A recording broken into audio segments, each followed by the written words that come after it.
So we come back now. So we look at Git, we look at IntelliJ, we connect them, we share the code, right? Sorry, say that again, sir? Yeah, I mean, I just review, we look at Git, IntelliJ, and we connect to IntelliJ, Git, connect GitHub to Git, IntelliJ, right? Yep. And then we share the code on GitHub. We're good. That's how you submit assignment. Good? Alright, so our assignment also requires you to use what? JUnit. Okay. Alright, so I'm going to start to talk about loop and function at the same time. And then we talk about JUnit because I have to have the code to show you. So what's JUnit, right? JUnit is Testing library?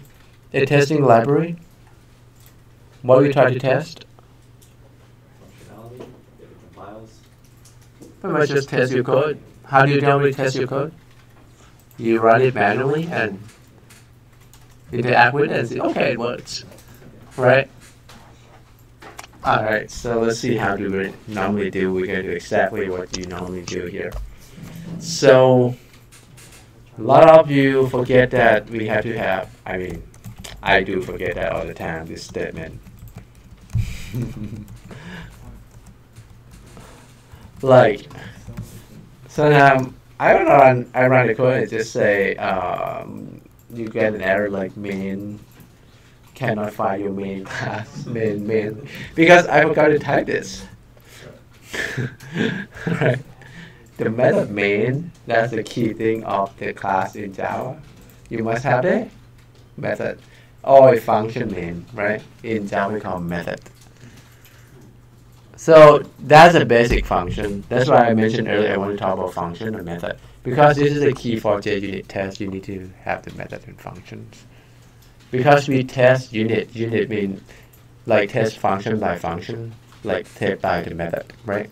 So we want to create a code, we don't want to put too many things in one function do one thing, separate function do separate thing, and then combine them, right? So, alright, this is the main function, pretty much just run the program. So to run the program, like, normally what you normally do, you pretty much just say, okay, I want to write a program. Let's say I want you to write a program.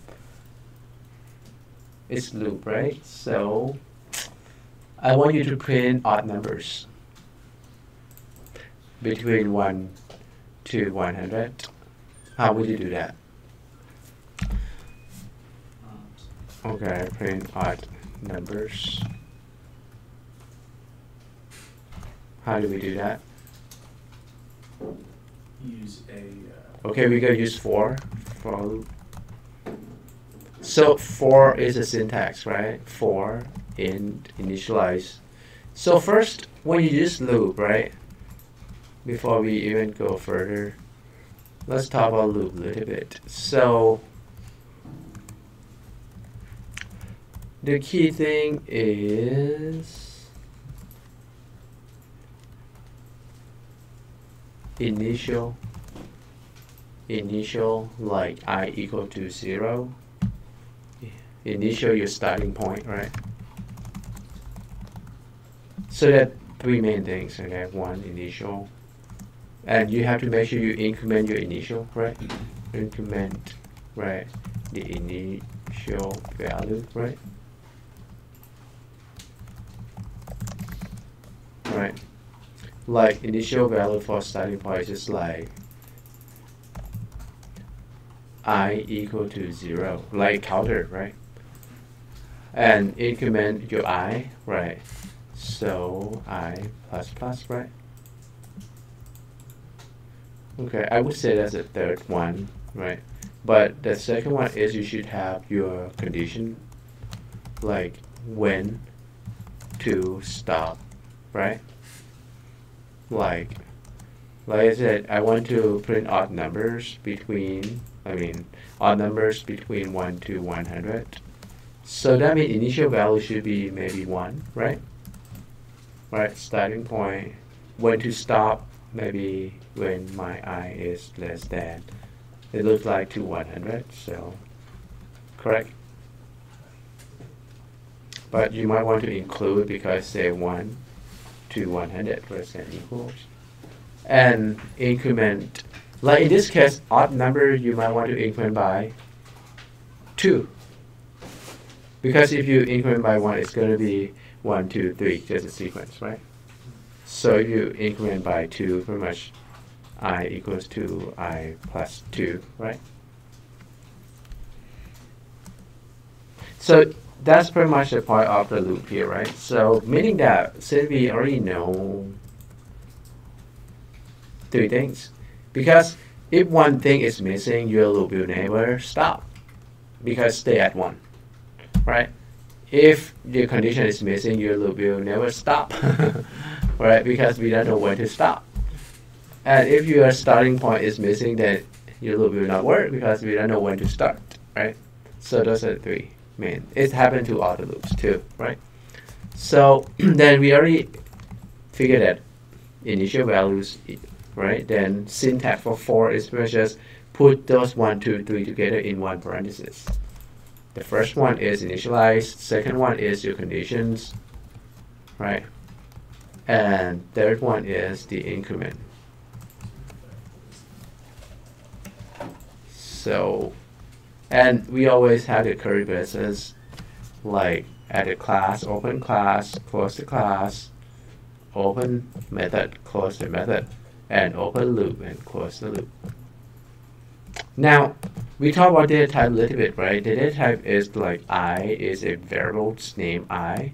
Type is an integer. Integer means it's going to be the whole number, 1, 2, 3, 4, and so on. So we have to look at the scope also, scope of these variables. Like if I declare I here, I only be valid between these curly braces. Like if I want to, for example, you know system.out, right? If I want to of I here, can I do that? Yeah. No, cannot resolve symbol I. Because it's out of the scope. They don't even know what's I. Because like I said, this is local variable scope is between the curly braces, right? Oh, I thought you had it in reverse. Yeah, if you move this in, then it's going to print, which we want it to print, then we know, right, if it's going to display the first, number odd numbers between 1 to 100. Let's see. So first time we might want to right click because it's not setting up for you, then you can run, right? After that, it's going to set it for you right there. Then you can start to use the play button, right, and stop running, things like that. Now it's still running, so, and that's how you use for loop, right? But this is the way that you normally do, right? Test and say, okay, if it works or not.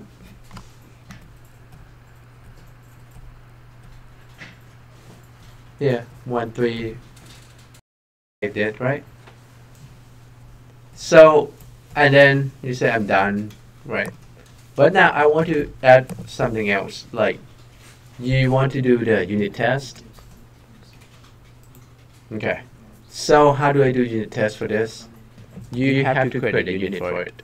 Like it has to be in like unit, like a smallest unit as a function, right? Function is a method in Java. So I'm going to create a new method, right? Public. Like this method pretty much just print odd numbers, right? So you have an option to return odd numbers, and you have an option to print.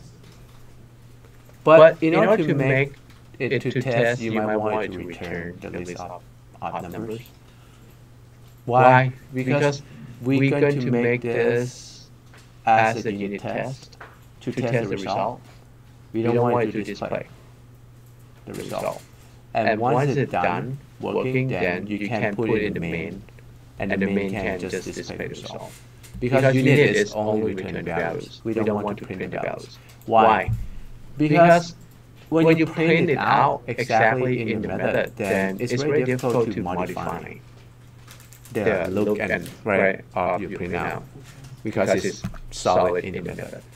It should just return the values, and I'm going to decide how I want to display the result, right? So that's why the method, we talk about the method, right? So this is the main method. Void is the type, meaning no returns. The method has no returns value, has a void, has a type.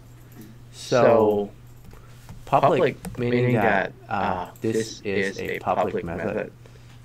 Like if it's private, then it's not going to be shared, like another class cannot use it. Okay. And the method should have parentheses with the arguments, or we call parameters.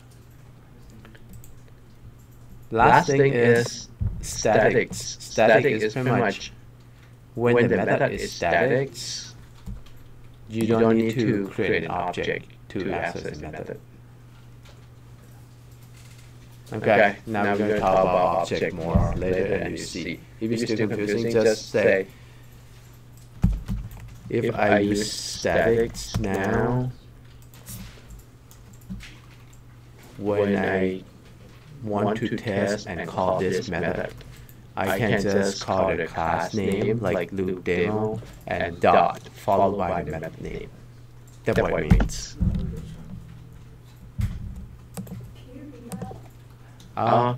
Let's see example.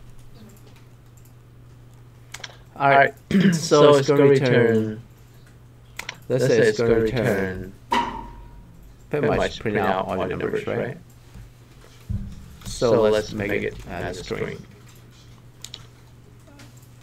And odd numbers. And I can make it even better, like instead of between 1 to 100, I can just put my parameters like to tell the starting point, right? So int, I could even do like two of them too, like starting point and starting point. Start, like int, stop, right? Now you may see when you use this word, it may not really good to understand.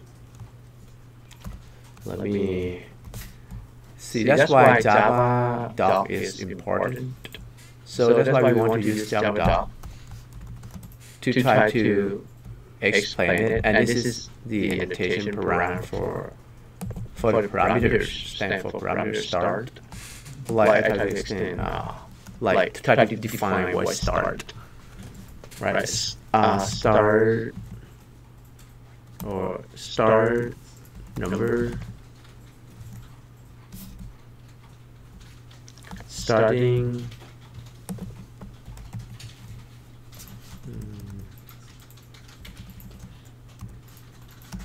first number of the odd number, right?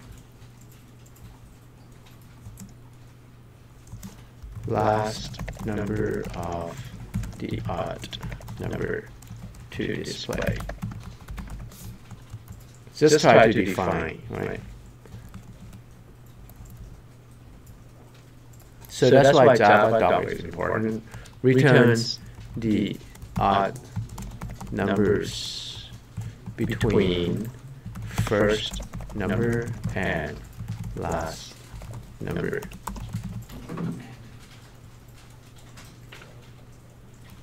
Or start.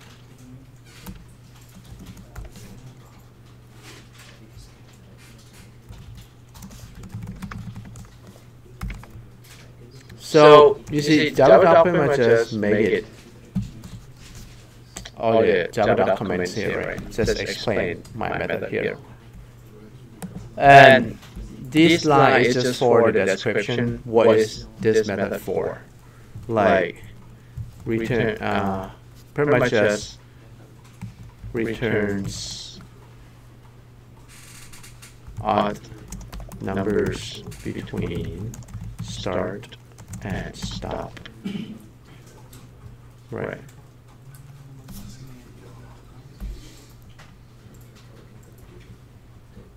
Okay. And then it's defined start and stop down here, right? So that section describes that. Yeah. This is just a comment. Your own comments, right? And then this is actual implementation. Now, actual implementation is just right here. Like I said, you don't want to put in your main. You want to serve into modules, right? What I did is basically just cut this guy, right? And put it right here. Make sense? And then if I want to run it, first I need to modify my start. One has to be start, right? And 100 has to be my stop, right? This command will just do start, stop. And instead of print, I'm going to say returns, which you normally don't need this comment anymore because I already put it there, right? I just, and it looks like one more thing. Like I said, we're not printing, we returns. So we're going to remove this and two returns, meaning, so since I removed that, I'm going to call the method right here, like odd numbers. Then I'll provide, if I want to do first 100 numbers, that's start, right? And stop is going to be, that's how you call the method, right? And the method will return and then print at that point. I may not want to print, I can do anything else afterward, right? So, how do we do this?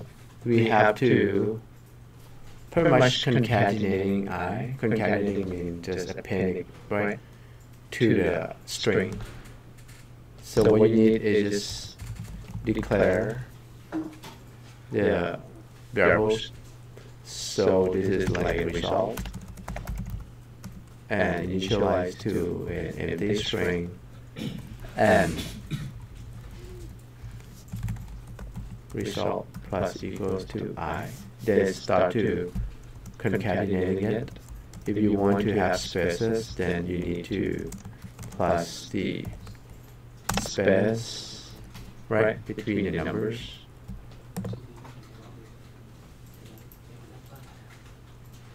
And then instead of return nothing, just return result. Make sense?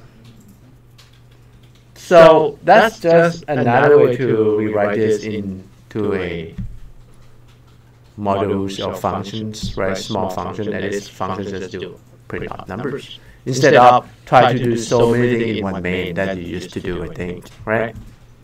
So now let's run this. Then you should be able to see the result.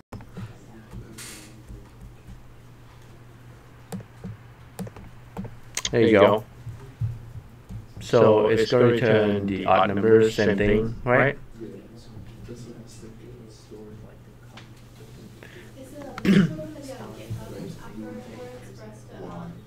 Yes. In your for loop, you said that the second term is a stop condition, but I saw that it says I less than or equals to stop. So that would be like the other way around. Like it's doing that while that's true. Is that right? Yes. It's doing while true. Yeah. For loop. Now let's do the one with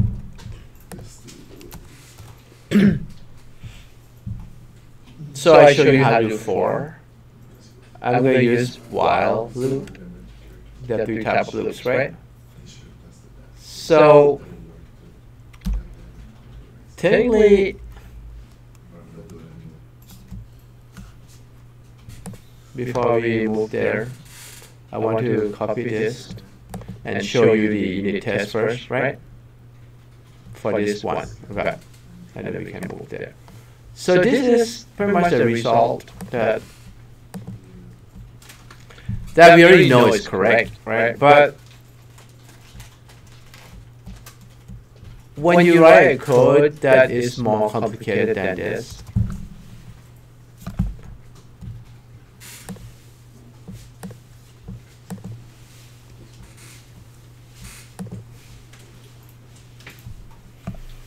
unit test is going to be very useful. Like for example, I want you to test more than just 1 to 100.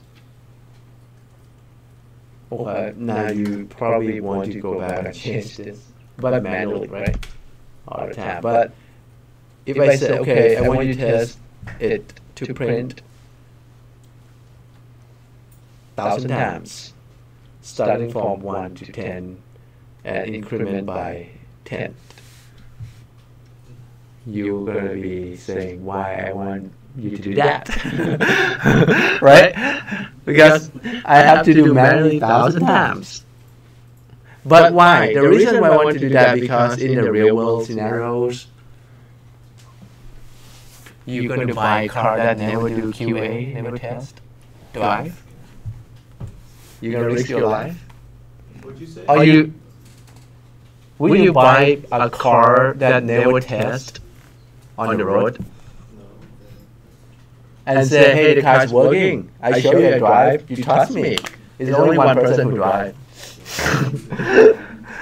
Or you prefer so that it's being tested for a million times that it's safe? Will you go for that?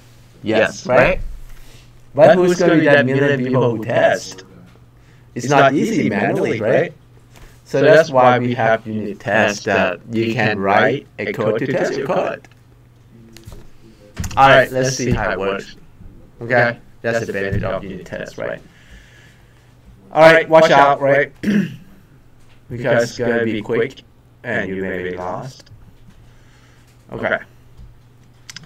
Because INTELLIJ is, I love it, so easy to do the test. You click your cursor on the class, you hold on Alt key and enter. So you have an option to create a test. So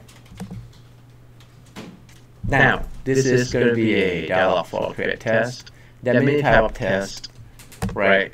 So this is testing libraries. Like we were talking about what unit test is. It's like testing libraries, right? So there are many testing libraries. So we want to use JUnit 4. Okay. Now what is this? Remember I explained you about library here, right? Like when you install JDK, that's compiled last class, right? Right? So we also have the libraries, right? This gets to show you where the files are located, right? Like scanner and so on, right? So now, how do you create a test again? That's a good question. How do we do again? That's why I said watch out from the beginning. Hold on the Alt key, but your cursor is at the class name, and then hit enter. Then you have the menu how to show you for the test. Okay? Thank you. Sure. And click on it. And then you do the JUnit 4. And then you have to pick. I only want to test my odd numbers method, right? So I'll leave the rest as default. But now that's a problem a little bit. JUnit 4 library is not in the modules. So that's why I said when you download JDK, the library is only JDK library. This is the JDK that I linked to right when I created the project. Path to JDK. And what's that mean? Last time I showed you when you create a class, you need to compile a class, right? Like hello world. What is the class that you use? Hello world. And how do you display word hello world? System.out. What is system? A class. How do you know? How do you hello world? How do hello world know system? The system already has External library. It's external library, right? And how did it link into hello world class? Is it in Java.lang? Java.lang is a package. Yeah, possibly. If you don't know, you can use you can Google system Javadoc. That's why I keep saying Javadoc. Javadoc is where you start to explain everything. That's why we keep comments to explain. System is a class who resides in Java.lang. So Java.lang is a package, right? Yes. So what does it mean package? Package is just like a folder. Like you create a folder in Java, you create another folder named lang, and you have a file named system.class. Like when you compile your hello world, you get hello world.class. So technically system is just another Java code. We reuse that code. To save time. Right. So I can create another, if I wanted to create another class inside that library. Or something like that. But I wouldn't, I mean, obviously I wouldn't do that. You can, right? Technically.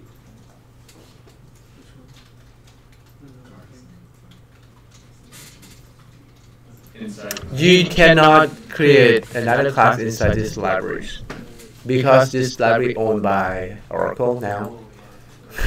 But you can create a class and create your own package and create your own jar.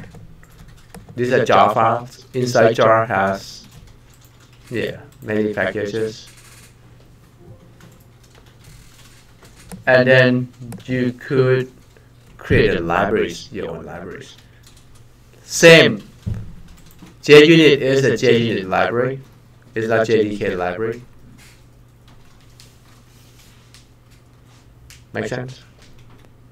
Like for example, let me show you. You said java.lang, right? Did I show you this last time? I did, right? It's under Java base, right? If you remember. And it's under folder name Java and folder name lang. And you see system classes here.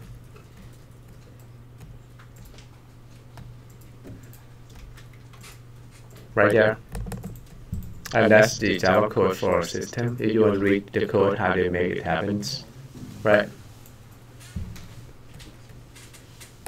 So our point here now is we don't have the JUnit library here. We need to add it here in order to use a class for JUnit. Okay? Like system is a class for JDK, right? To display. But we don't want to display. We want to test. So we technically want to learn how to use the test library to test our code. And this is the code that we want to test. Alt, enter, create test. Go to include your JUnit 4. Right, and this is only the method that I want to test. Hit OK. Then it's create a class name demo loop demo test for you. Oh, I did not hit the fix, right? If I hit the fix, it will include the library for me. But I still can fix by, you see exclamation mark, add to class path. It's going to add that for me. Right there. See that? Now we have JUnit 4 library, which is going to have the same jar and all the classes that we may need, right? In this folder. See that? Alright, so now we should be able to use classes there. Oh, by the way, how do you use the classes from external library? You have to import, right? Like java.util.scanner, right? The only package that you don't need to import is java.lang. That's why when you use system, you don't need to import. But the rest you have to import. All the classes that reside in java.lang, you don't need to import. Okay. If in a different situation, if we wanted to add some other library to our class path, is there a way we could do that? Yes. I assume it would be a different sequence of events because we're not. There are many ways. That's why we have built. Like the basic way, you can just right click or you just go to File, Project Structures, and I think it's Project Settings. Let me go back. Like it depends on ID that you use, okay? Right. Like Project Settings, and then look at your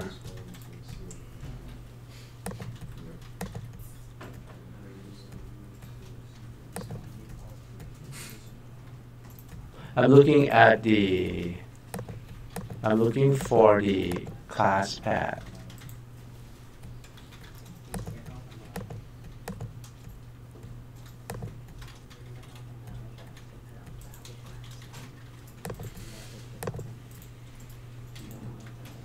Would it be under Tools, libraries and maybe. project structure possibly?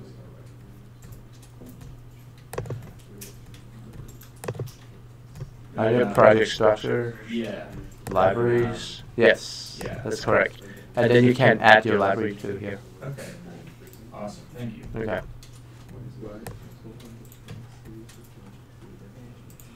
All right. So now we didn't have our own. We used third party, right? Library. So that's how we added in, right? Now let's come back to talk about how to test the odd numbers, right? So I'm going to not worry about the exception yet. You learn that later on. So basically, this is just another class. If you look at it, with the method that we want to test, there's another methods, right? Odd numbers in this class. And they use a notation test because this is referring that I want to test this using the unit test. Alright, so repeat the question again. I try to let's make it simple first. I want to make sure that when I call odd numbers, it's going to return numbers between 1 to 100, but only odd numbers. How do I make sure that the program will test that? Right, before I show you I test manually, we just look at human eyes, we see it works, right? So first, we can make it simple. Just call the method here first. How do you call the method? Just the way that we normally call. We put a, just like system.out, like this is loop demo dot the method name odd numbers, right? To access your method. And we set between 1 to 100, right? Correct? This one we just return if we never print. It's just like you writing something for the main technically, right? Just to test first, right? So we're going to print it out. Now we're going to run this one to see by eyes first that it works. I can do the unit test to print out, right? So if I run, it should pretty much just do the same. Print 1 to, you see, 1 to 99, right? But the different look is you can see green. That means you pass the test. Now you're going to be always passing the test because you didn't test anything yet. You didn't write a code to test it yet. Like basically to test this, we just need to learn how to use unit test. And unit test has a class called assert. Okay, that's the new class, right? Just like system. Now you have to learn what's assert. Assert has all the methods, right? Like one of the method is assert equals. Okay, and assert equals pretty much just, if you look at the parameters, the first parameter is pretty much you're just going to say the message that you want to display. Okay, when doesn't, like you fail the test, what message you want to say to the user. And the second one is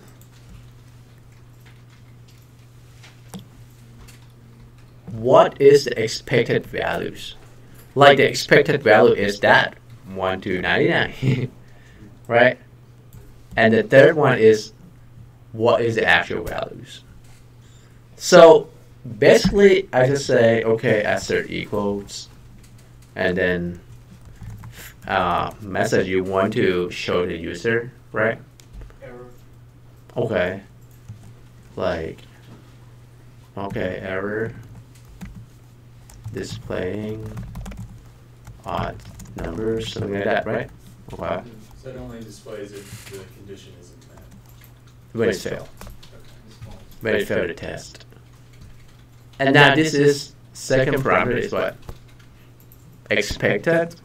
Like technically, if you want, you could just create a string with a list of the result, right? That it should be pretty much.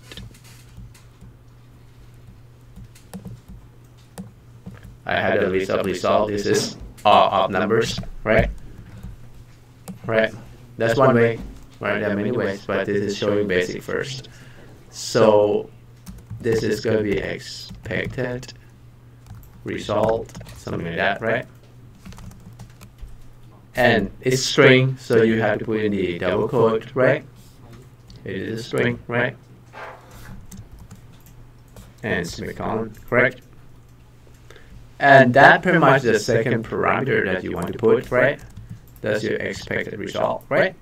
Yeah. And the third parameter is this guy. This is the actual code that we want to test to see if it actually works, correct? Right? Alright, so like I said, this is technically we don't need it. We're not going to use human eyes anymore. Because we probably said this is the result, let's program test it.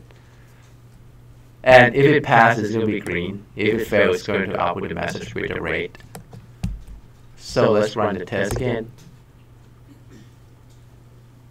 Green. It's passed. Because it's compared for us, we might just do the comparison between the two, right?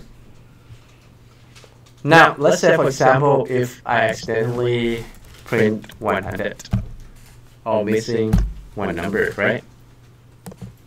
Then when you run, you should see it fail as rate. See that? Like, hey, error displaying odd numbers as a message, right? And this is expected. I expect to have no 99, but why you have something like that? But I just show you when it's failed, right? Any questions?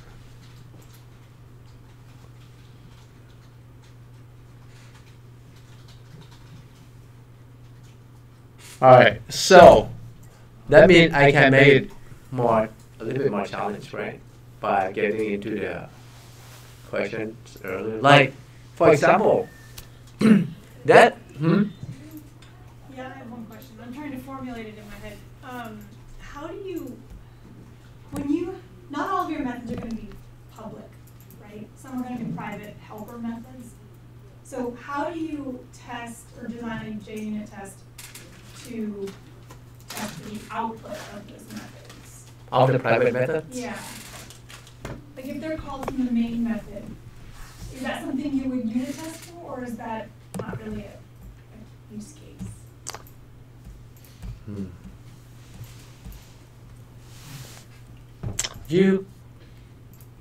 Okay, let's say I have a private method, right? Pretty much I can just change this to private, right?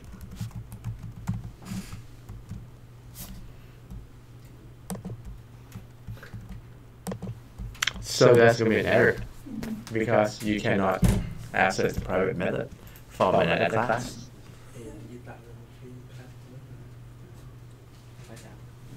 Right. So how we gonna test it? That's her question. Well, that one is a static method, but if it were not, you could create an instance and test it that way, couldn't you?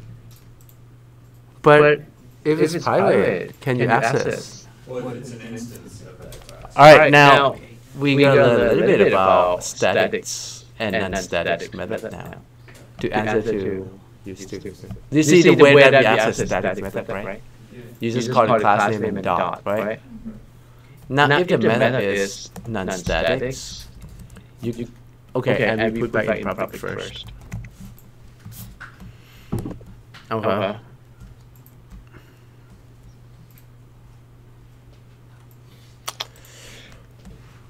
Alright, we don't need to worry about this guy anyway. Because you cannot call non-static in the static method. But we don't need to worry about it anyway because we're not using it anymore, right? Now, you cannot access the statics in this manner. You can see the errors. Non-static method cannot be referenced from a static constant context, right? So this is like static context way, right? So how do you access odd number? Just like how do you access scanner? You have to create an object. That's why I said object of scanner. How do you create object of scanner? Scanner SC equal to new scanner, right?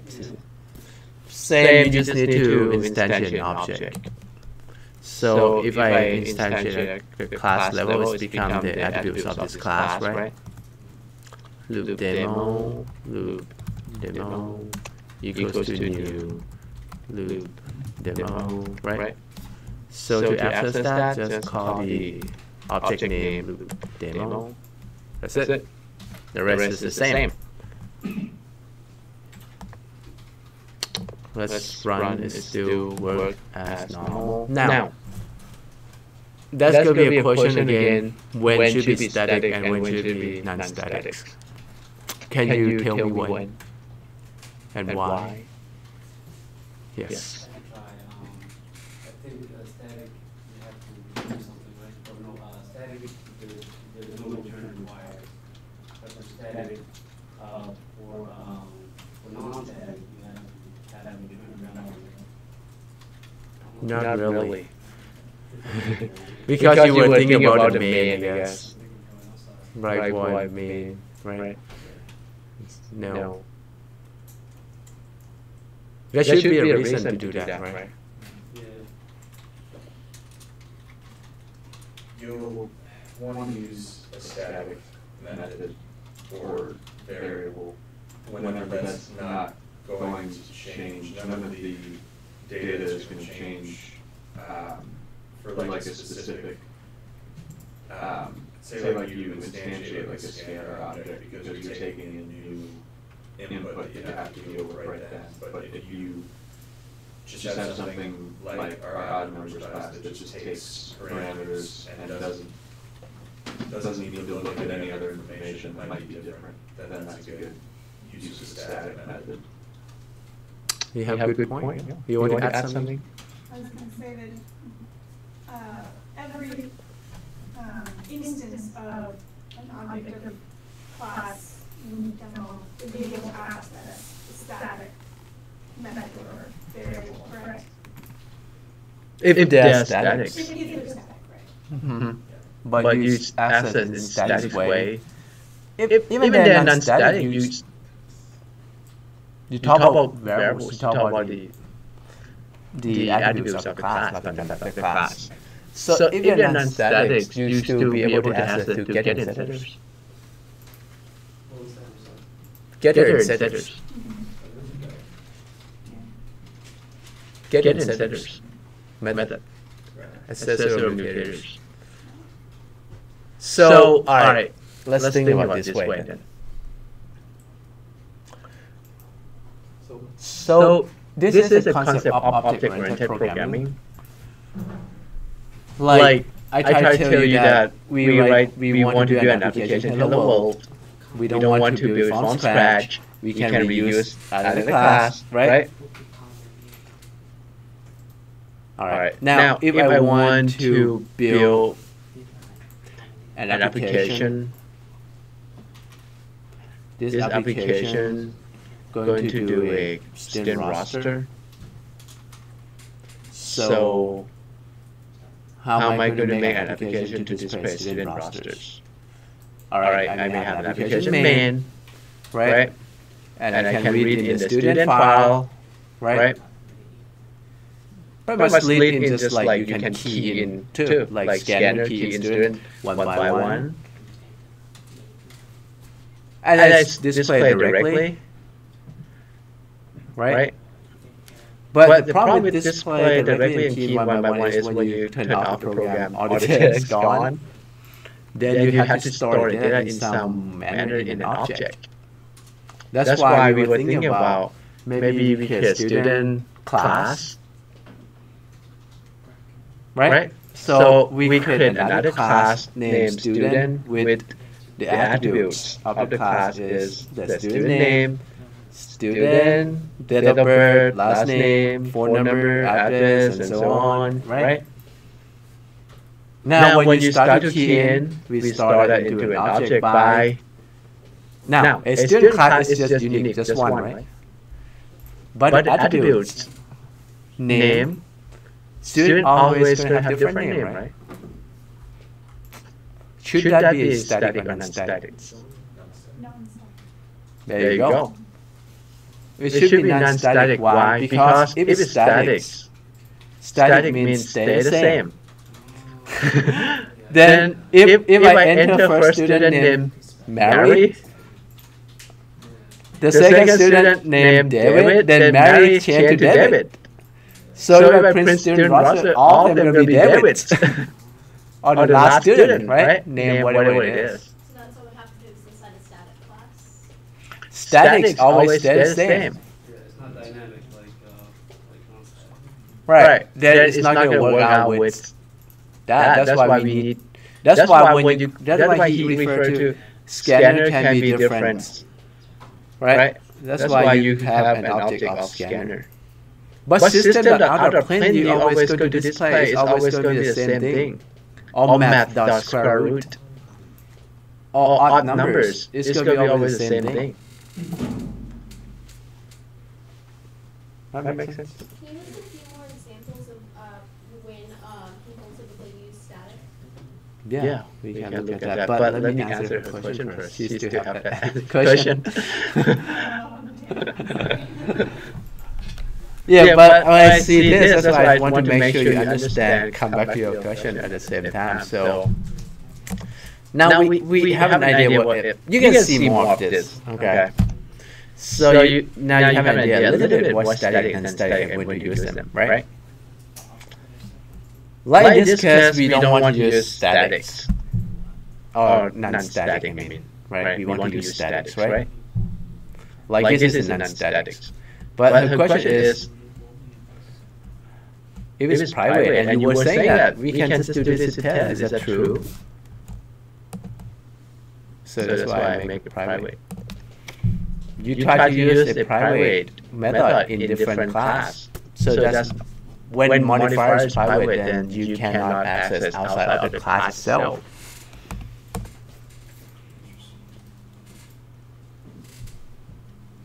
So technically you cannot really unit test it now.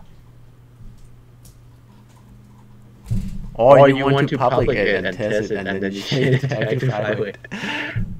But that's not going to be a benefit of using JUnit.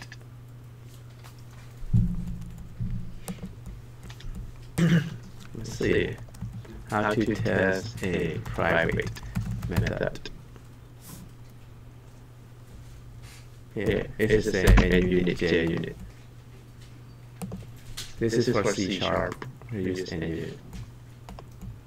You see, generally it addresses public, right? Unit testing addresses the classes public. On the degree that the implementation is immaterial so long as the results are correct from the client's point of view. So doesn't provide any mechanism to test non-public. That's the answer. Yeah, we did have a public class initially tested, and when it's confirmed to work, we just instantiate it as private, right? But I mean, in reality, why we have unit tests is more than just what I'm about to show you next. Remember I said I can now actually test more than just range 1 to 100. I can test multiple times, like a million of times, because code and use the loop to test and let it run, and then we just go have fun and come back and see the result. Correct? And the reason why we do that, I explained it, because we make sure application is stable, just like Google or any application that we use. They've been testing before they deploy, right? But besides that, also, whenever you update your code, think about, like, you make changes to your code, you know that sometimes one small thing will affect the whole application, can fail. That's why all the unit tests that you have, you're going to rerun it without rewriting or manually testing again. So that's why it can be defeat the purpose of that when you cannot test the private. If I modify the private method. Well, the only thing you're worried about is the end result, and you just test the public class. Just test the main, right? Yeah. But this is just one test. In reality, they have more than one test. So. Alright, so we're going to undo the changes for this back to statics, right?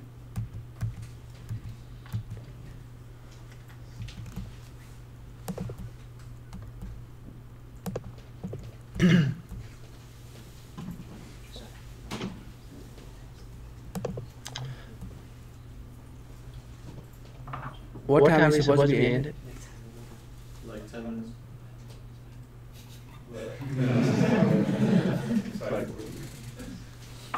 5:40. Oh, you love my class.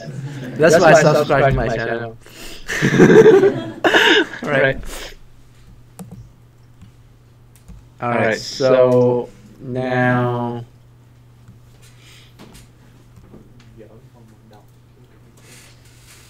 private, so I have to share into public.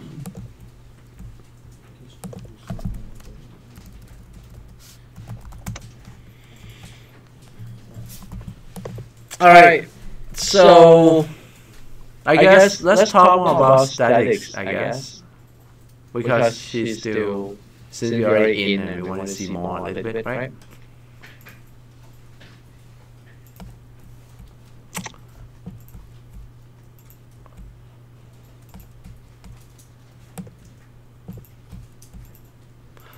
Alright, I have odd numbers. Let's see. I want to create an application.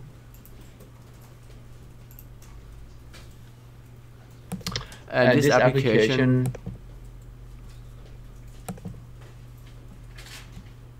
going to have an object. And this object name person.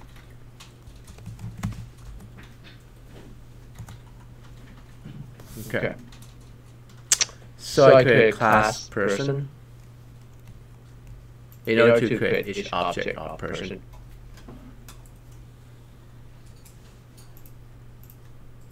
So person should have the attributes, right? So the attribute is this part, right? Before the method, right? And attribute will be recommended to use private encapsulations concept. Do not allow easy to access and modify values. So person should have a name, and the name should be a string type, right? First name. Person also has last name, right? And so on. So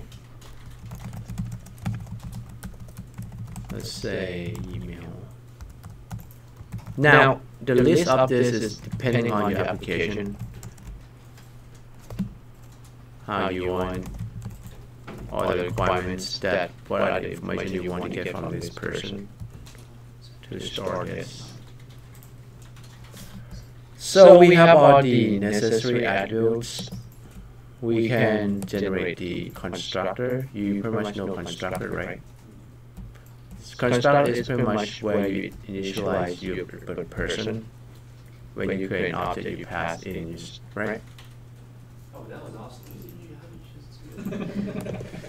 And we person class also need what? Set and getters, right? Yeah. You just right click. That's why I like, yeah. That's, I mean, most IDE do that. Set and getters. So I have all set and getters of this person. All the software do it. ClickTips do, INTELLIJ do.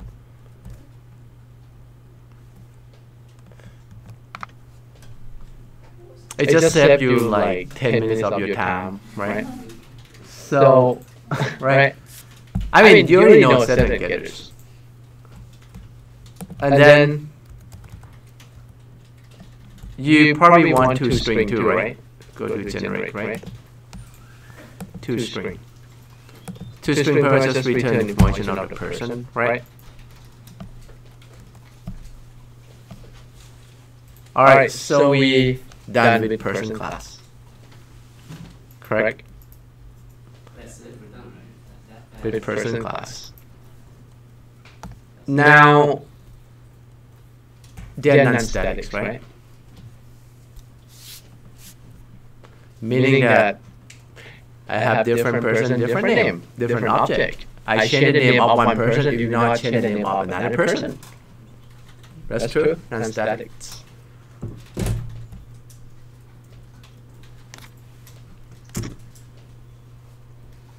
What should be a good example of statics for a person? Like pre-calculated for the person name. Should I have an attribute that's going to be statics? If they are a student, like, obviously something like, or no? No, there's nothing. I don't think there's. I want to know how many students, how many NOAA students since NOAA start. Should that number belong to person or that number should be statics? Count, right? Head counts. You want to head count person, I should create a counter. I should make a public or private, doesn't matter. I can access later. Static, like head count, equal to 0. Initialize it, and head count is an int. So whenever I do the instantiate object person, I increment my head count. Then I can keep tracking on my populations. Like the number of users to sign up to my website. Right? So I should also generate this then. Now when you generate this, you might want to get into where you want it to, to write the code on, generate the code on. And then we probably want just the getters for the count. We don't want it to be setters. And it's going to be static method right away. Right? Now you can keep tracking on how many users or person, right?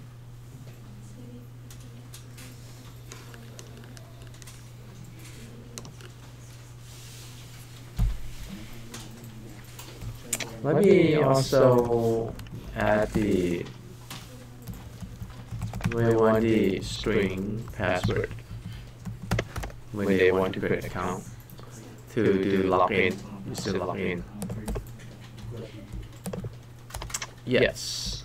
How is the static different from the fan?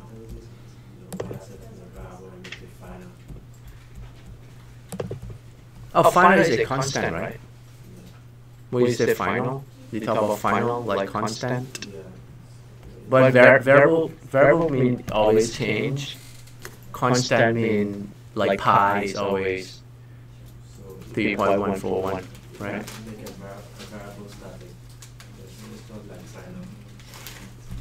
Oh, you talk about what's the difference between static and final? Head count will change, right? It's not like pi. Pi you never change. It's a variable is not constant. We had the static constant too, right? This is static variables. We talk about an object that has a static attributes. Okay.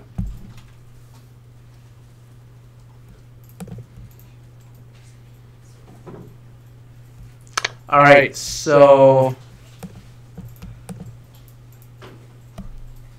is that better? He asked for example. Is it better? Did I ask, I'm sorry, we were just waiting for studying afterwards. Or I even lose you more? We had just actually figured out, we had been having issues with INTELLIJ, so we just figured out how to. Don't worry about that INTELLIJ yet. We actually just figured out how to open up new Java classes, so we're now able to a lot better. So it's starting to make a bit more sense. Now that we're not struggling to like at least practice it in our ends. I mean, to an extent, I'm probably going to review it a bit more. Okay, then we don't want to. That's why I don't want to confusing you more. Okay, that's why you can see it over and over again. Don't worry. Okay. All right. So now, file, new, project. You did that already, right? You did this already? Yeah, I did that already. Okay. Just go to source and right click new Java class. You create a new class and type your class name. Alright. I'm sorry, yeah, you new to IntelliJ, that's fine. You start to get used to it, okay? How do you create a class with main already in it? You type main then. How do you study one main? Okay. Alright. Don't be lazy, right? I don't know that made us pretty lazy to generate, you know? Just type it, okay? The extra credit, it says, for example, Android app, do we have to run the project or the code on Android app? Oh, okay. So we talk about Android apps now, which you're not ready for that yet. So let's talk about, let's finish up JUnit, and then we have to touch base on JavaFX first in order to understand Android. But we understand this so far.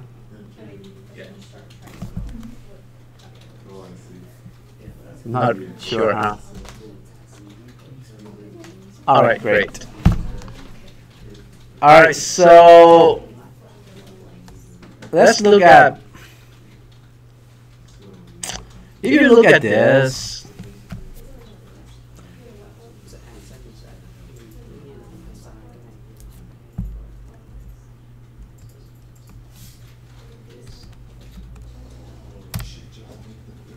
let me just use that. But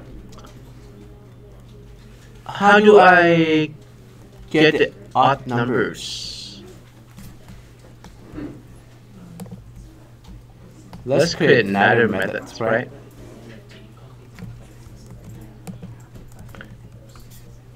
Alright, so let's look at this concept. The method that has the same name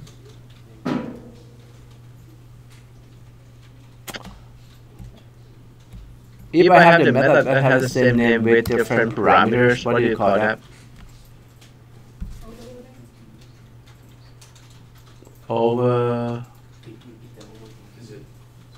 that overriding? Overriding. Okay. Overriding. Like you overwrite. You overwrite it. Oh, Because same name, right? right. Override. It's override. R-I-D-E. All right. But I try to give you a clue like you rewrite it, right? You overwrite it, right? That's why it's same name. With different than you try to rewrite, right? Like if I have odd numbers, start and stop, and it's the same name. The difference is that the parameter. That means you have to modify your code by rewriting the code to support, right? I saw. Like I have to overwrite like maybe. That means that if I use this method, it's going to always starting from but 1. Instead of I can specify the starting point. Make sense? So, but the concept is class can have many methods, right? And that method can have the same name, but you cannot have exact parameters.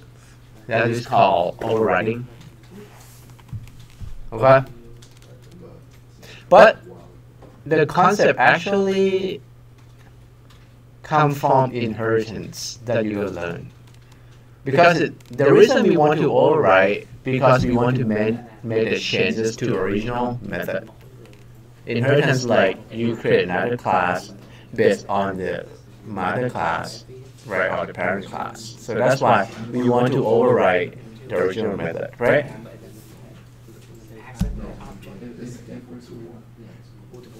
Which you could do even exact. No. Yeah, you could do even exact parameters. Let's say I show you. Let's say, like, I have a person again, right? So go back to person. I want to create an inheritance. So person is a parent. Person could be a student, right? So I'm going to create student. Oops. So this is pretty much just review how to create a class too, right? Right click, new, Java class. Student is a class. Extends is a keyword. Like I want to be a student on person. Why do you want to do this? Because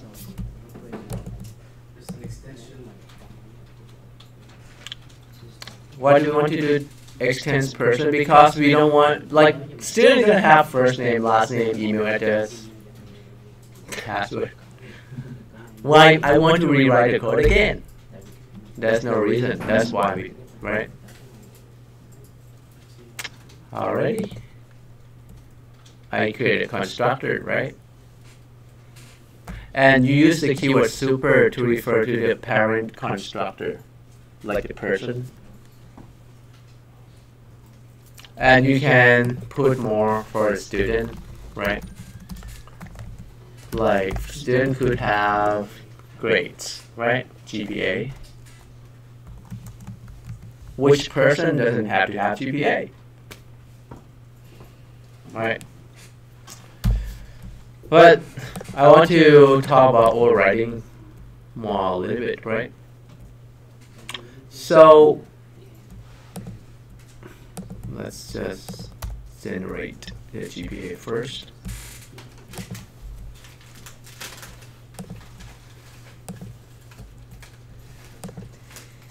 Alrighty.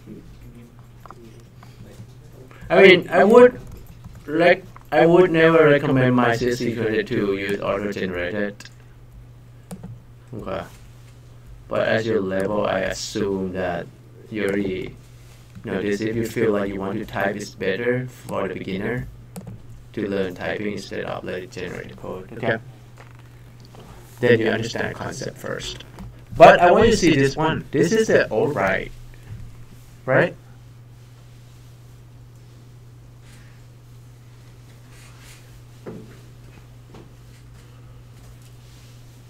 Oh, actually, I'm sorry, you're right. She's correct. What about specifically? overloading is correct. Okay.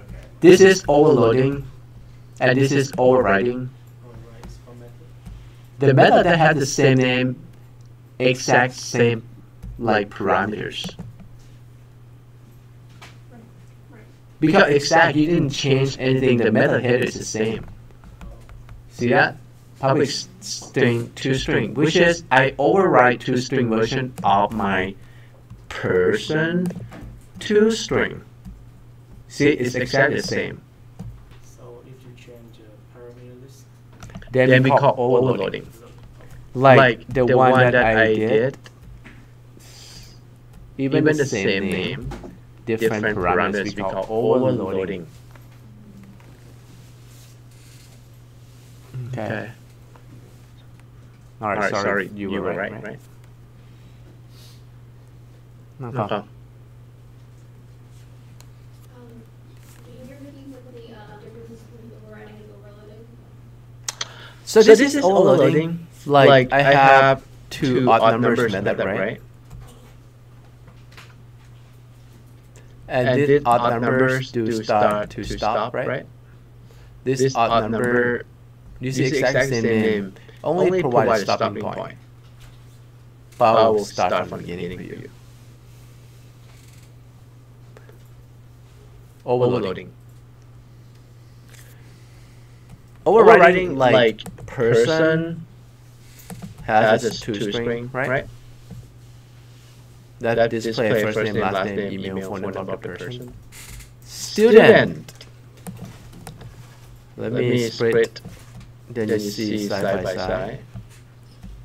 Student extends person has to string too. This is exactly the same name, same parameter, everything is the same. Yeah. But it's override to string version of person.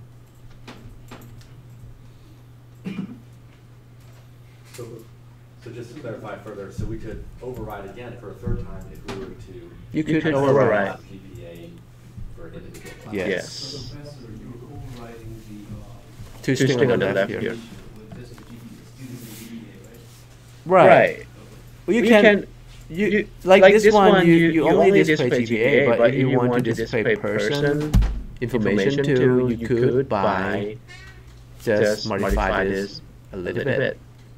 You could call to-string version of super, which is called super. It's going to return to-string, right?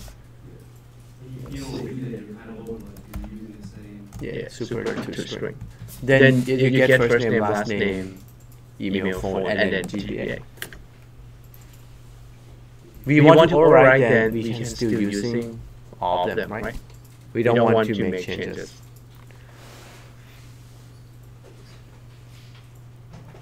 So overloading would mean that after, if the notice of the parameter is the same class, that the last parameter would be the one that was taken from it, not the first. Overloading, let's say, that's why I want to explain overloading. Because I'm going to create another version of odd numbers. Like, there are many ways to find odd numbers, do you agree?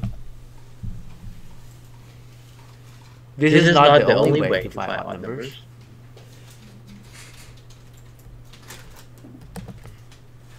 Alright, can you tell me how do I find odd numbers? I just create another method here called odd numbers again. Let's not use loop. Use remainders. Yeah, modulus. Check to see if remainder is not zero. Okay. I see that's another way. Function We use the function. What's the function? well, that's as far as I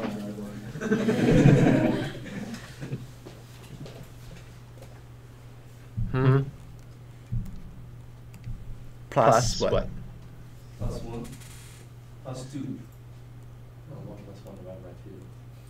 We've always meant you know, I plus 1, and you check when you just go all the way to infinity divided by 2. And then what it is, if it was even, it didn't do 0. Odd, like you said. So it has to be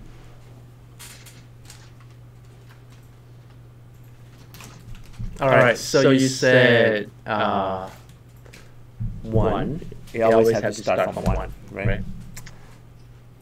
Plus, 1. and then Just adding a number. pretty much. From all infinity. We're checking from all even numbers up to infinity, right? Mhm. So then we just add 1 every single time. And then So meaning, we just okay. do Yeah, we have to do the loop simply, right? So let's use while, right? This time. So the same thing whenever you use loop, you need to have a starting point, right? So starting point, same initial value of starting point. Int syntax of loop is start int I equals 2. Pretty much just do the sequence 1 first. Let's say 1. And then condition, right? While I, let's just do 100 or stop, right? We have stop passing in, right? Equal to stop.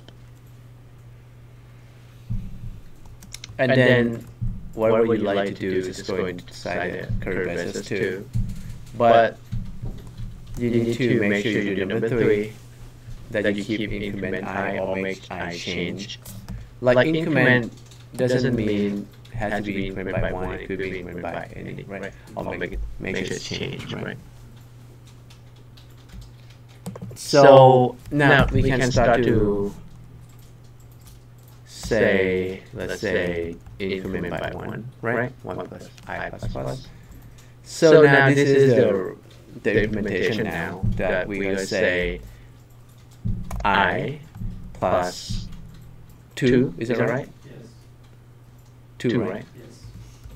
Divide by.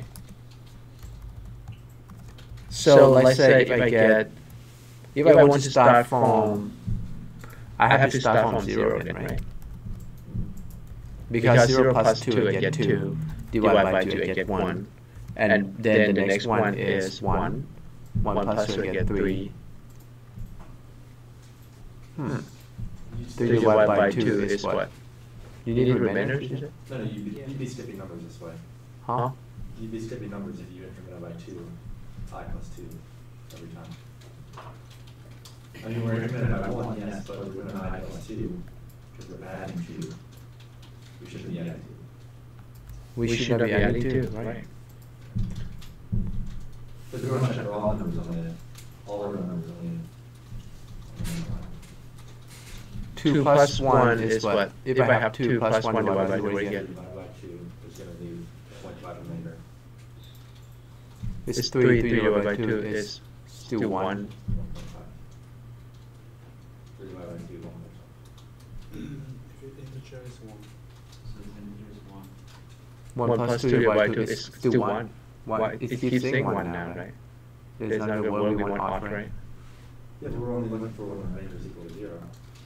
Not when the remainder. Right, we don't really need division at all, we need the percent symbol for remainder. Is that what it is in Java?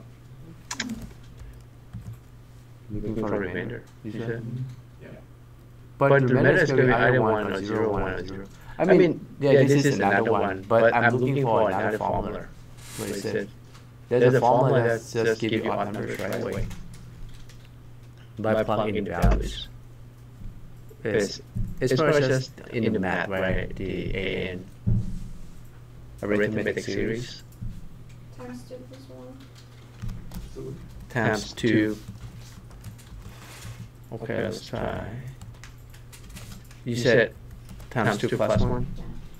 0 times 2, yeah, you get 1. 1 times 2, then you get 3. 2 times 2, you get 5. There you go. I'm looking for this one. But I mean, your ways works too. But this is the arithmetic series, right?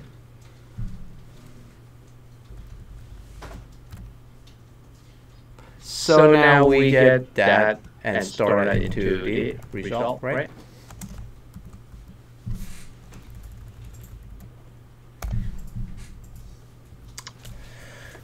We're not sure if it's gonna work,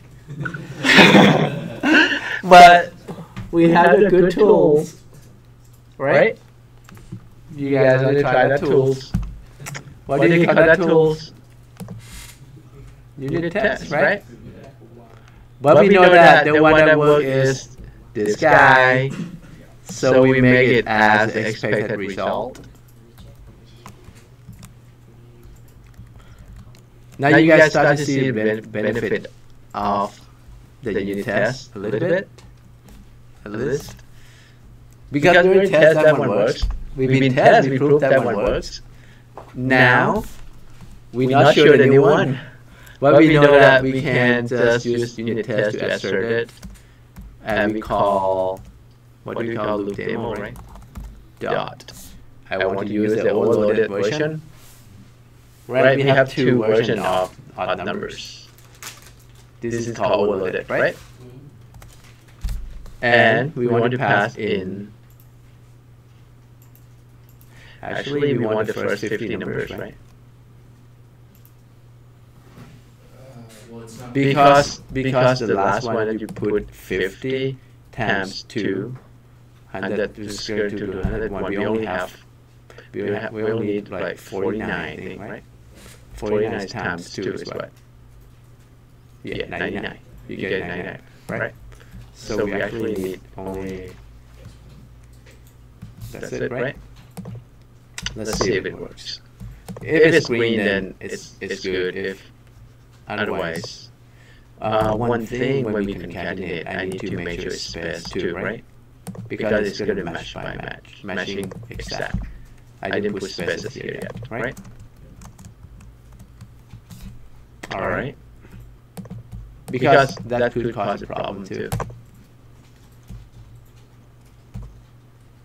Green works. Do you trust that? Or you want to still want to see what with your bare eyes? It works. So I mean, if you want to see, you can just do the system out, right? Right here.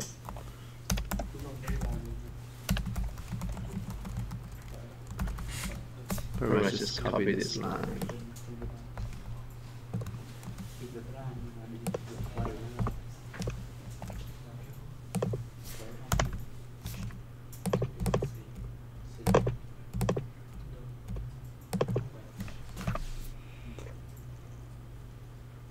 Right. And we use the old version now, right? Another method. So you're going to do the same with your assignment. You learn unit test, you learn get. One thing, let me look at your requirements. I didn't add JavaDoc yet, right?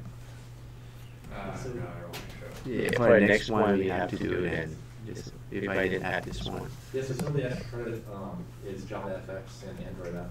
We can talk about that. But any question on unit test then?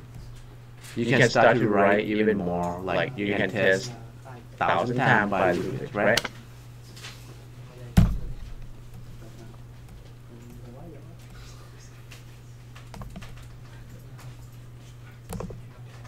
Discussion board.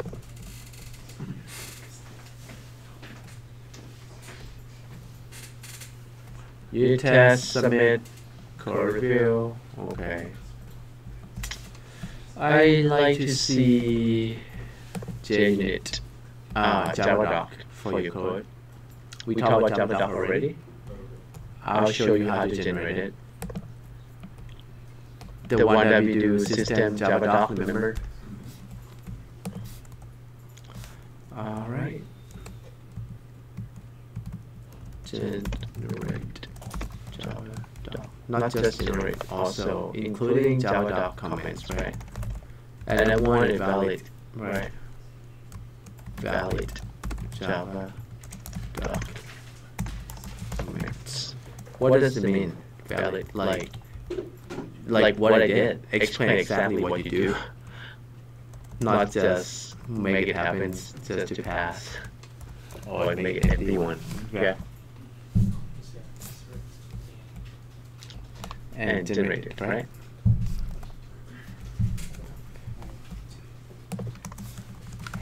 Including after you generate it, then you're including the HTML file to Git story. Remember I show you what are the files that you want to include, right? So when you generate this, it's going to generate Java doc that I show you. I show you like system Java doc. I think that's it. That's it, right?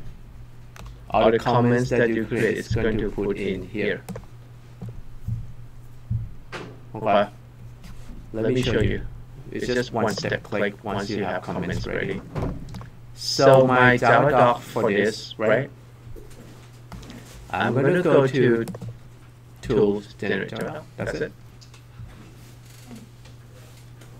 And then you just specify location where you want to put your Java doc. Like, I'm going to put in the same location as my project. C.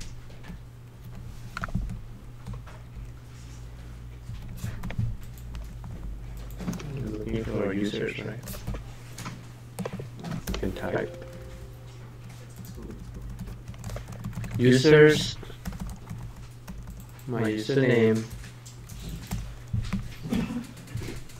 and loop demo. What's the name? Loop demo, right? Oh, loops. Yeah, loops. And then I would create a doc folder. So normally we just have doc folder to. It's pretty much just once you create your application, you should have documentation with it. That's pretty much it. So doc is like documentation. And it's easier to do that when you do developing at the same time. You don't, because when you get all of them done, you don't want to do documentation anymore. Well, just keep developing at the same time like there. Make sense? There you go. Once I hit generate, it's just create that for me. Right? Remember this? Like created by. Oh, that's the test one, right? So let's look at. I have loop demo. See other license. Now the styling has to be HTML. Otherwise, it's going to be all in one line like that. If you know HTML code, you could put HTML inside your comments. Okay.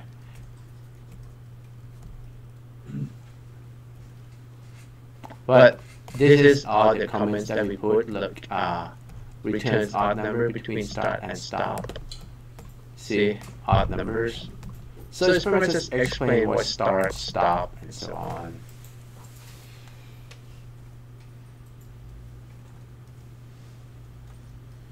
So your job is pretty much just try to explain what you do in the Java doc comments. That's part of the assignment. I just try to develop a good coding practice for you, which is very important. Okay. Good. I know it may be a little bit more time, but you see the benefit of that later on too, when you happen to look for all your old files and then you have it published on your server. Right? And you can actually make this public for people to download and use. And then they're going to refer your Java doc, right? And then donate me. Right?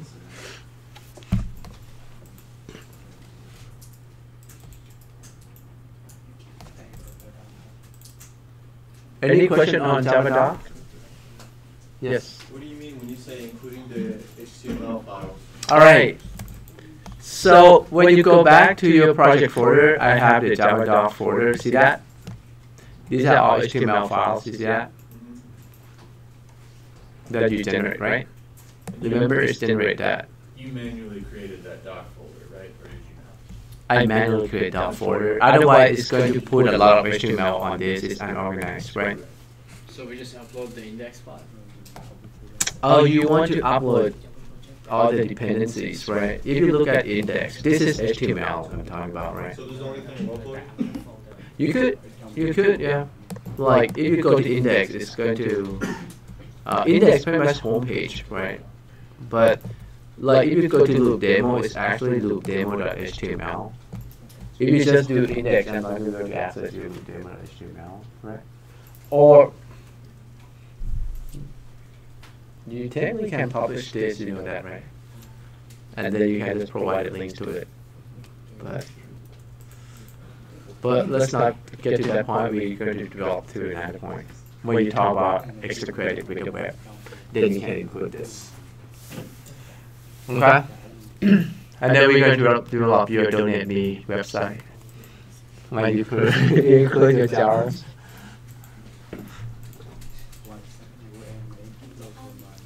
So this is just regarding general assignment stuff. I'm pretty sure we've already discussed that this latest assignment is due this coming Sunday, but I wanted to go over the dates on the syllabus just because I'm not sure the exact dates for certain things. Okay. So I guess we have everything for the requirements, right? Just the extra credit one that we didn't talk about, right? All right, where's my blackboard? Right here. Syllabus.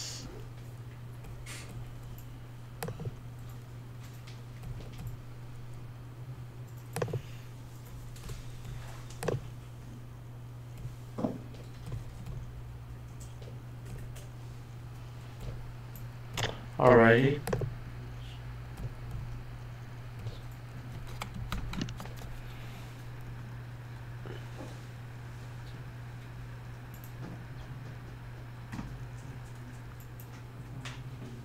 So, yeah, this Sunday you have September 3rd, right? Sunday due.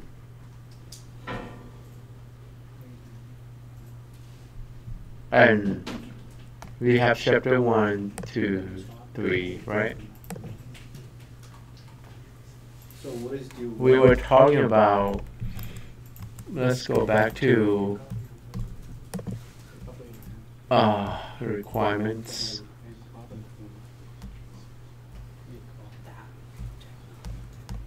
We have chapter 1, 2, 3, right? Last time I told you to do how many? 2 or 3? You said 1 and 2. 1 and 2. So this time you're going to do 3 and 4. Okay? So you're going to do chapter 3 and 4 for this time. Wait, I thought chapter 4. Oh, sorry. Yeah, because it's 3 and then 5. Yeah, 3 and 5. So we just won't be touching assignment 4 there at all. Let me look at why This this. with the Java UI, right? User interfaces. Is it like the old one? Oh, that's why we're skipping. Yeah, isn't that why? Let me look at it real quick. It's under course documents, right? But we're based on this edition, correct? The 10th lane. So let's see what's the topic 4.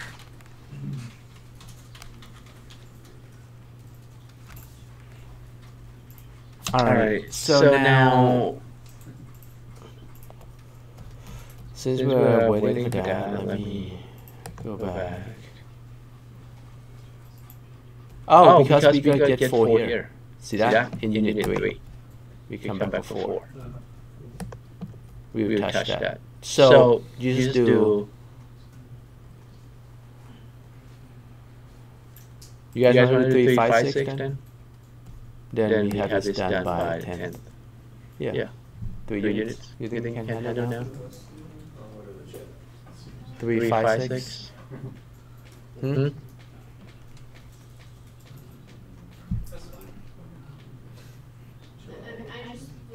I'm fine with whatever. I'm just not sure which assignment to do which. 3, like 1, 2 due by the 3rd. Like, I mean technically, 1 to 6 has to be due by the 10th. Make sense?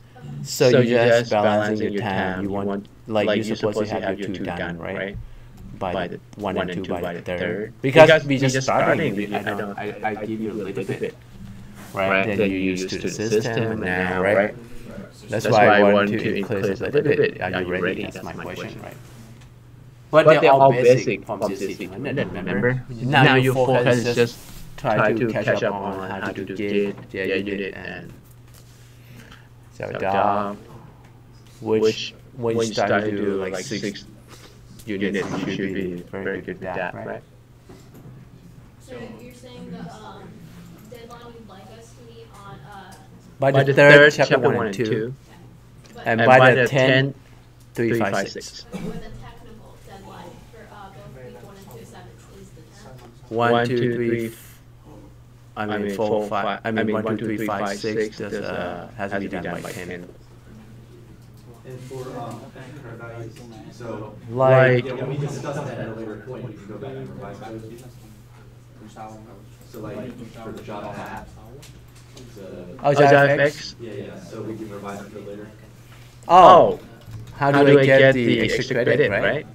Yeah. Yes. We can talk about that now.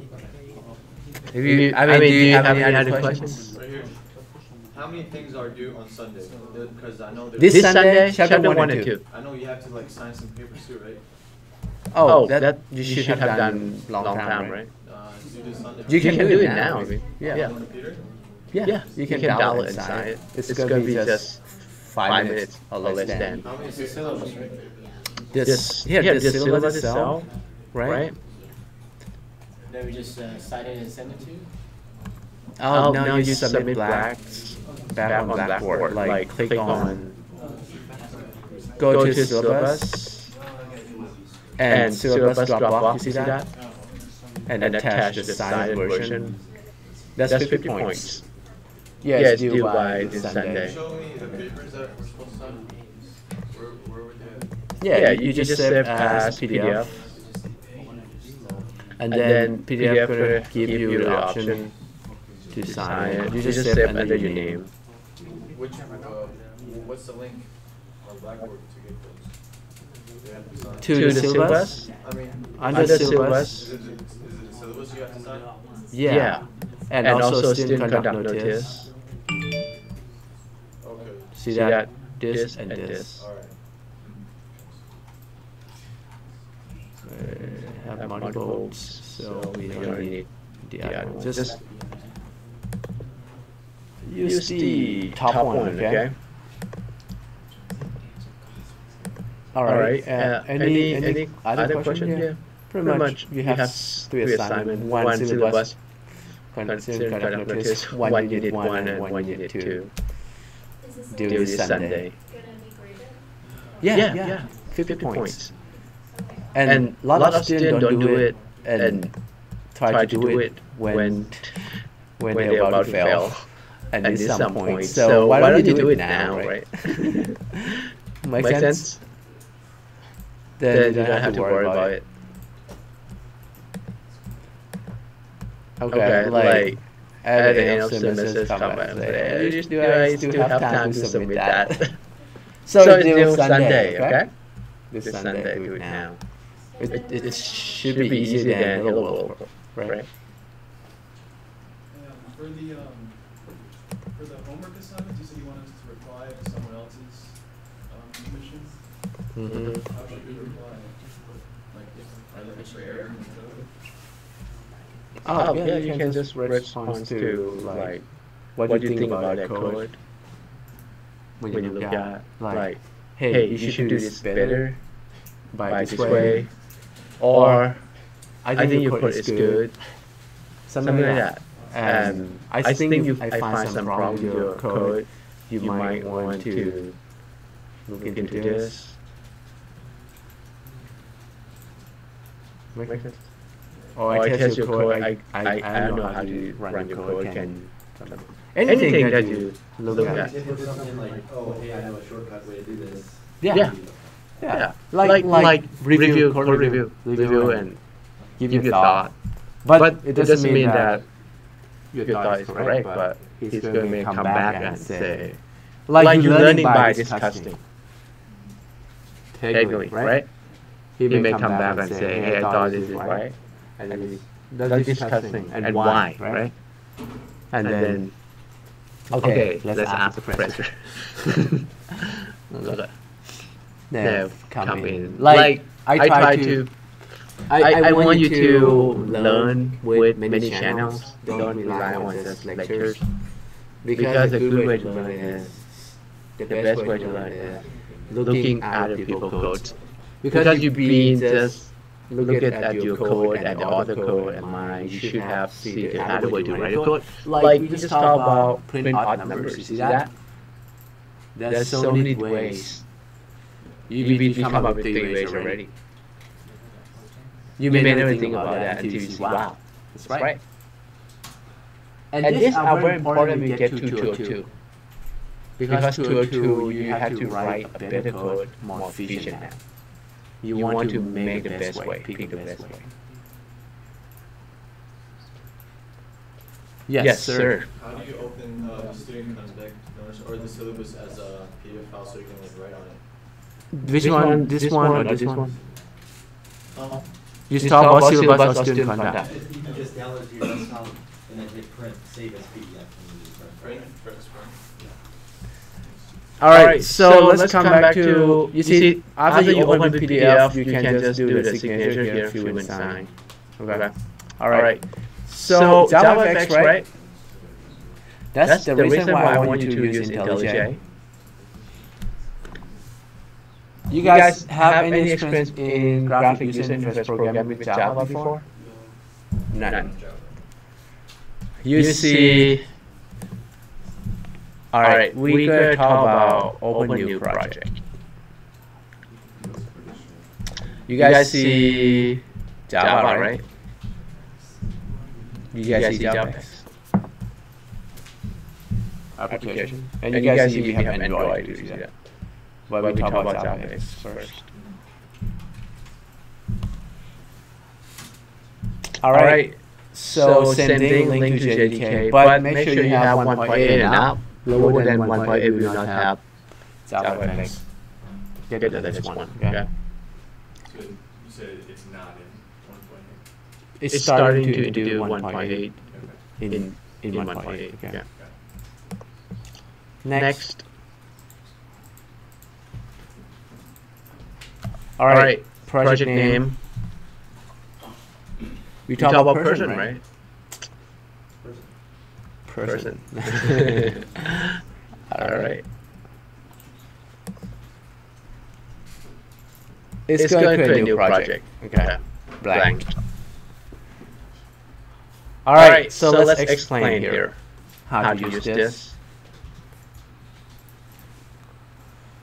So if you are using like C++, C# or any like Microsoft Visual Studio before, it's very similar. Okay. But the better thing is you can code your own design. Okay, you can make your own code to create anything. It's not the same in C# or in .NET. You could do this too, but it's very the same. But the concept here is, the next step that we want to learn is, I show you that you should write a code in the module, right? Like small method, then you can test that. Don't want to put everything in one, right? And then you use the main to call whatever method you need, correct? So that's the model that one model that we want to follow. The second one is, if you guys heard about MVC model, MVC model view controller.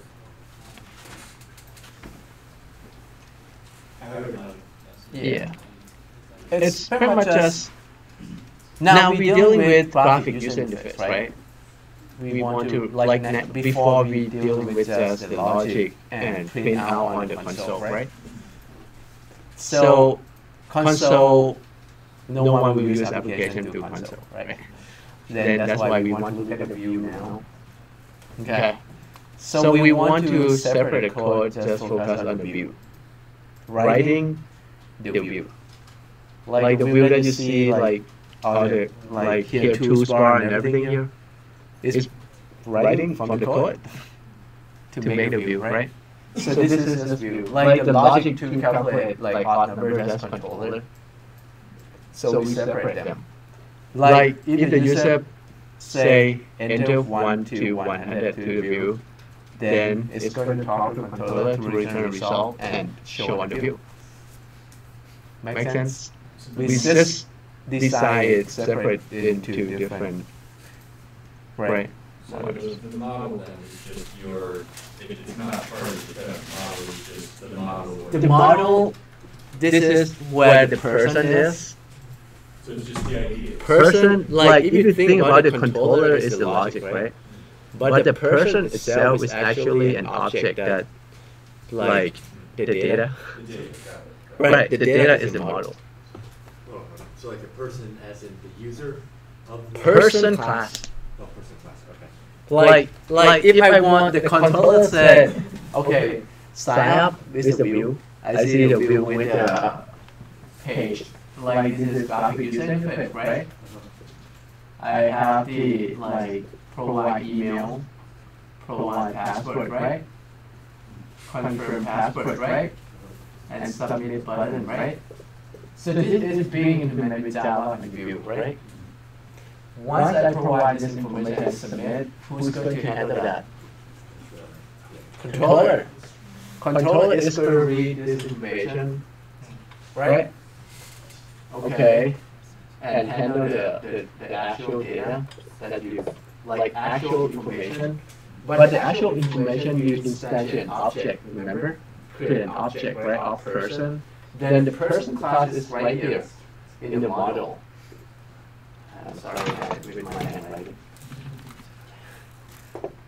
And I will be so careful with that. So a person class in the model that the controller is going to use in here to create an object of person based on the logic that we define. But logic could be, hey, password, confirm password, like if PW equivalent to confirm password, right? Then I create a person object equals to new person, right? Else, I have to actually talk back to the view and say, hey, put an asterisk, rate, and say, check, it must be the same. The controller just put that logic back and update view. That makes sense? Yes. So that's the design that you should follow. Like, think about if I don't explain you now, how will you write that in your one main method? That makes sense? It's not easy, right? Just to do just simple sign up. So the calculator, I'm sorry, the controller, is the one that controls The logic. Just all the logic there. View is just decide view. Control the logic for any person. Yeah. So that's why Java FX has to deal with view and controller, right? So that's why they have a class controller for you. Okay? And they have the main class. This is the code, like, to display pretty much your view. Okay? You see that there's a main method, right? Called launch. Launch pretty much just is going to start this guy when you call it. And this guy pretty much just let's just run, then you see a graphic user interface right away. Now I'll explain. So look, the title hello world pretty much is the title right there, right? they call it a stage. It's a class.